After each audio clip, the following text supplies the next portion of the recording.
I walked into David Chen's office on a Tuesday morning in March, my hands trembling as I clutched the envelope from the IRS.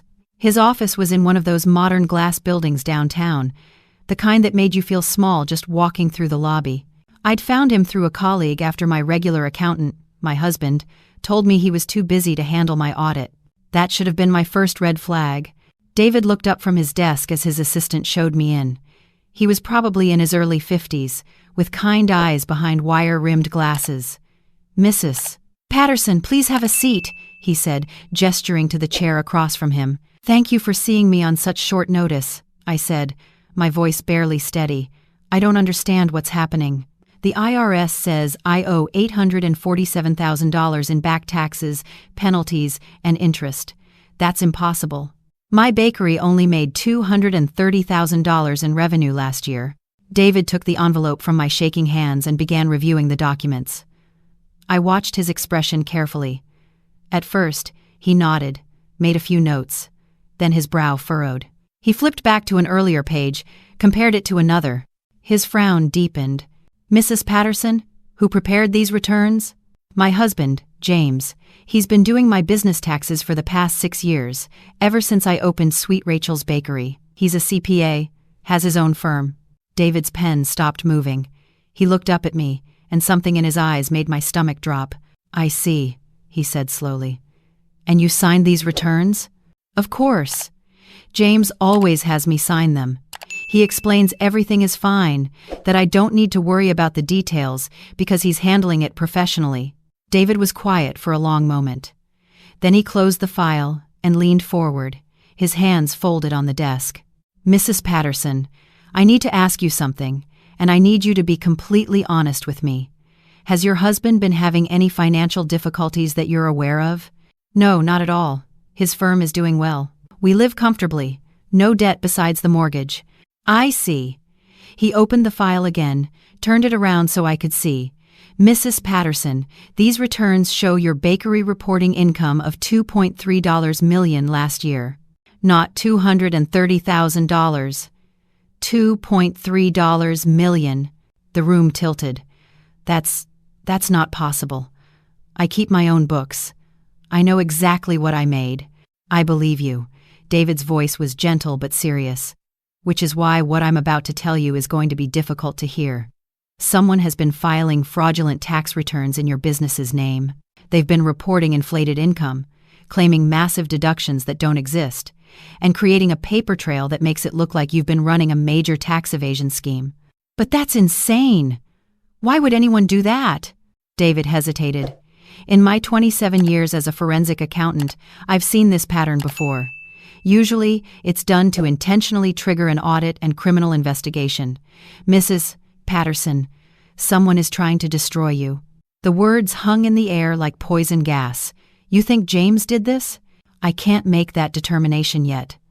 But I need to be honest with you.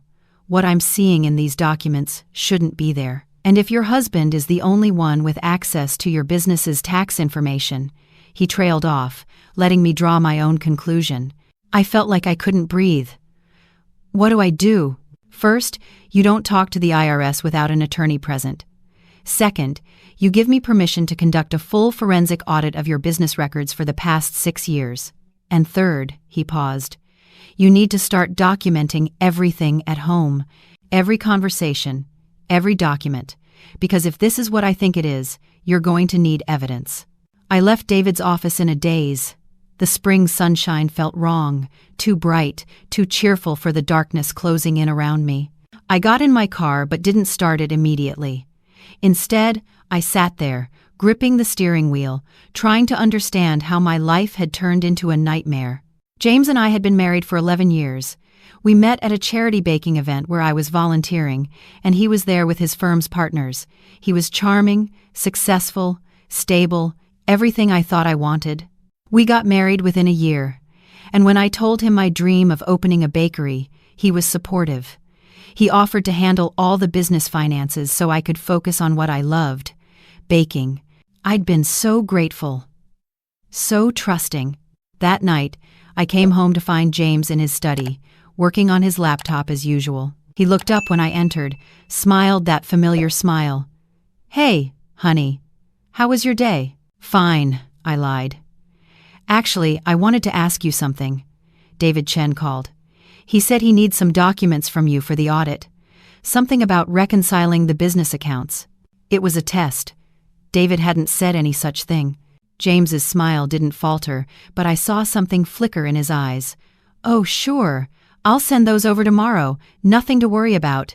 "Great," I said, keeping my voice light. "I'm going to take a bath." But instead of going to the bathroom, I waited in the bedroom. 10 minutes later, I heard James on the phone in his study. I crept closer to the door. "No, she doesn't suspect anything yet," he was saying, his voice low. "Chen's going to be a problem, though. We might need to accelerate the timeline. I know, just trust me. Once the IRS finishes with her, the business will be worthless. Then you can buy it for nothing and rebrand. Yes, the personal assets are protected. I've made sure everything's in my name only. I love you too, Amanda. Soon." I backed away from the door, my heart pounding so hard I thought it might burst. I made it to the bathroom and turned on the water, sitting on the edge of the tub as the reality crashed over me. My husband was destroying me. Deliberately, methodically, and there was someone named Amanda involved. The next morning, I called David before James woke up. "You were right," I whispered. "He's doing this on purpose. There's someone named Amanda. They're planning to buy my business after I'm bankrupt." "I need you to listen to me carefully," David said. "Don't change your behavior around him. Act normal. But I'm going to put you in touch with a criminal defense attorney named Marcus Webb. He's the best. And Mrs. Patterson? We're going to get through this." Over the next 3 weeks, my life became a double existence. By day, I ran my bakery, smiled at customers, decorated cakes. By night, I met with Marcus and David, going through 6 years of documents, and every evening I came home and played the role of loving wife to a man who was trying to destroy me. David's forensic audit revealed the full extent of James's betrayal. He'd been filing false returns for my business since the 2nd year. Each year, the fraud got more elaborate. He'd created fake vendor accounts, phantom employees, fictional expenses. He'd reported income I'd never earned and claimed deductions for equipment I'd never bought. The paper trail made it look like I was running a massive cash business and hiding millions from the IRS. "But why?" I asked Marcus during one of our meetings. "If he wanted a divorce, why not just ask for one?" Marcus pulled up something on his laptop and turned it toward me. It was a social media profile, Amanda Reese, a beautiful woman in her early 30s, smiling in front of a professional kitchen. "She's a pastry chef," Marcus said. "Used to work at Le Bernardin in New York. She's been looking to open her own place but doesn't have the capital." The pieces clicked together. "He's going to give her my bakery." "More than that," David added, spreading out financial documents. "I found emails between James and Amanda going back 3 years. They met at a professional conference. The affair started almost immediately. 6 months later, they started planning this." He showed me the emails. I read them with a strange detachment, like I was reading about someone else's life.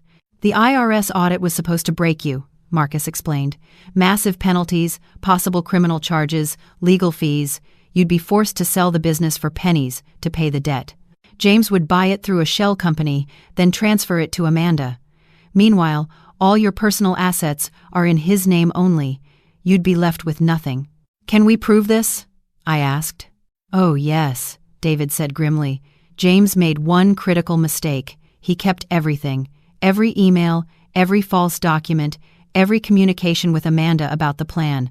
Narcissists always do. They want a record of how clever they were. So, what do we do?" Marcus leaned forward. "We're going to need your help with something difficult. Tomorrow, James is meeting with Amanda at their apartment. Yes, they have an apartment together. We need you to go to his office and access his computer." "Isn't that illegal?" "You're his wife. You have legal access to joint property. And we'll have my investigator there as a witness. Everything will be admissible in court." My hands were shaking again. "I don't know if I can face him after this." "You won't have to," Marcus said. "Not alone. After we secure the evidence, I'm filing a criminal complaint with the FBI. Tax fraud at this level is a federal crime. They'll arrest him." The next day felt surreal. I left the bakery early, telling my staff I had a doctor's appointment. Marcus's investigator, a woman named Teresa, met me in the parking lot of James's office building. "Ready?" she asked. I nodded, not trusting my voice. James's assistant knew me, smiled as I walked in. "He's out for lunch, but you can wait in his office if you want." "Perfect, thank you." Once inside, Teresa locked the door behind us. She pulled out some kind of device and connected it to James's computer. "This will copy everything on his hard drive," she explained. "It'll take about 20 minutes. While we waited, I looked around the office. Photos of us on his desk, our wedding picture, a trip to Hawaii. All lies. I opened his desk drawer, files neatly organized. And then I saw it. A folder labeled Sweet Rachel's Acquisition. My hands trembled as I opened it. Inside was a complete business plan, not for destroying my bakery, but for transforming it. New name, Amanda's Artisan Kitchen. New branding, new menu, my recipes, but with her name on them. There were financial projections showing how profitable the business would be once Amanda took over. Market analysis, a timeline. The acquisition was scheduled for August, just 5 months away. At the bottom of the folder was a document that made my blood run cold. A prenuptial agreement draft between James and Amanda. And a life insurance policy on me for $2 million? "Teresa," I said quietly, "you need to see this." She looked at the documents, her expression darkening. "I'm calling Marcus, now." 20 minutes later, Marcus arrived with 2 FBI agents. They looked at the insurance policy, the acquisition plan, everything. "Mrs. Patterson," one of the agents said, "this goes beyond tax fraud. This is conspiracy to commit fraud, possibly more. We need to take you into protective custody immediately." "What? Why?" The agent pointed to the insurance policy. "Your husband took this out 3 months ago. $2 million. Beneficiary is a trust he controls. Mrs. Patterson. I've worked financial crimes for 15 years. This pattern." He didn't finish, but I understood. James wasn't just trying to bankrupt me. If that didn't work, there was a backup plan. They arrested James that evening at the apartment he shared with Amanda. I wasn't there, but Marcus told me later that James tried to deny everything at first. Until the FBI agents showed him the evidence from his own computer. Amanda was arrested too, charged as an accessory. Turned out she'd helped forge some of the documents, even filed a few of the false tax returns herself, using James's credentials. The trial was 8 months later. I sat in that courtroom and listened as prosecutors laid out the entire scheme. The false tax returns, the plan to steal my business. The emails where James and Amanda laughed about how stupid I was for trusting him. The insurance policy that investigators believed was meant to pay out after an accidental death. James's lawyer tried to paint him as a man who made mistakes, who let an affair cloud his judgment. The jury wasn't buying it. When the verdict came down, I felt something break loose in my chest. Guilty on all counts. The judge sentenced him to 18 years in federal prison. Amanda got 7 years as an accessory. But the words that mattered most came from the judge during sentencing. "Mr. Patterson, you are a CPA, an officer of the court, someone people trusted with their financial lives. You used that trust to systematically destroy your wife, not through divorce or honest separation, but through an elaborate fraud that could have resulted in her imprisonment or worse. You showed no remorse, no humanity. You deserve every day of this sentence." The IRS dropped all charges against me once the fraud was proven. David helped me file amended returns for all 6 years. Turned out, I actually overpaid my taxes because I'd been so careful with my books. The judge also ordered James to pay full restitution, $847,000 for the taxes I would have owed on the false returns, plus another $3 million in damages for emotional distress and business harm. His CPA license was permanently revoked. Every asset in his name was seized to pay the judgment. Sweet Rachel's Bakery not only survived, it thrived. The publicity from the trial, once the real story came out, brought an outpouring of community support. Sales tripled. I had to hire 10 more employees. But the best part came 6 months after the trial ended. I was at the bakery early one morning, testing a new recipe for lavender honey croissants, when someone knocked on the locked front door. I looked up to see Marcus standing there with 2 cups of coffee. I let him in, laughing. I thought our attorney-client relationship ended when the case did. It did, he said, handing me a coffee. This is something different. Rachel, I've been thinking about you a lot, not as a client, as someone I'd like to get to know better. If you're ready. No pressure. I looked at this man who'd saved my life, who'd fought beside me through the darkest time I'd ever known. He'd never once made me feel weak or stupid for trusting James. He'd just helped me fight back. I'd like that, I said. But fair warning, I come with a lot of baggage. We all do, he replied. The question is whether we're ready to unpack it with someone else. That was 2 years ago. Marcus and I got married last spring, in a small ceremony at the bakery, surrounded by friends and family. David was there, of course. Even Teresa came. I sometimes think about that day in David's office when my world fell apart, when I learned that the person I trusted most had tried to destroy me. But I also think about everything that came after, the strength I found, the justice that was served, the new life I built from the ashes. James writes to me sometimes from prison. I don't read the letters. Marcus handles them with my lawyer. Apparently he wants forgiveness, claims he's found God, says he never meant for things to go so far. I don't care. Some betrayals are too deep to forgive. Some trust, once broken, can never be repaired. And that's okay. Forgiveness isn't required for healing. I did receive one letter I read, though. It was from Amanda, about a year into her sentence. It was short. I'm sorry. I knew what he was doing to you. I knew about the tax fraud, the plan to take your business. I knew it was wrong, but I wanted what you had, and I convinced myself you deserved it somehow. I was wrong. You didn't deserve any of it. I hope you can rebuild your life. I threw that letter away too, but I appreciated that she'd finally told the truth. She knew. She always knew.